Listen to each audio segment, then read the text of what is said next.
kinds of rocks here. Red lava, ma'am. And Ito this is yung the- red lava. Yes, ma'am. And then, This is the black lava the po. black lava. So, anong difference ng red lava sa black lava? Bali, ma'am, ano po, yung itong si red lava kasi, ma'am, yung siya, ma'am, kahit before 2020 eruption talagang nakikita siya sa main crater. Ang red lava? Yes. Oo. Itong black lava naman, ma'am, from 1965, may formation naman po siya sa likod ng island na to. Okay, so nakatago. Yes po. Oo. Yung isa nakikita, Opo. mas madalas. Opo. Ah, It's from volcanic eruption on last 1965. 1965. Yes, ma'am. Because during 2020, ma'am, wala pong lava. Volcanic ashes lang. Then, yung mga gumagawa nito, ma'am, yung mga taong nakatira dati sa isla. Because before, ma'am, may small community tayo sa isla. Doon ngayon wala na daw Wala nakatira. na.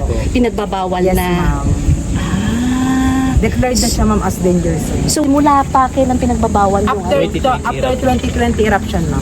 Noong 2020, Yes, so it's ma'am. been almost 5 years. Yes. So, Ito na nga lang po ngayon yung pinagkakaabalahan nila. dito nila ginagawa. Opo. Kasi yung mga lokal, ma'am, pwede pa rin silang mag-enter sa island, pero hindi na po sila pwedeng matulog doon. Hindi na lang po pwedeng Yes, tumira. Yes, ma'am. Oo.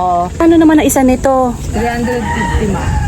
350 pesos. So, may mga bumibili naman nito sa Yes, inyo. ma'am. Lahat ng mga ano. Opo. Okay. Then, ang description kasi nito, ma'am, may souvenir ka na, nakatulong ka pa. Correct. Opo. Maganda yan.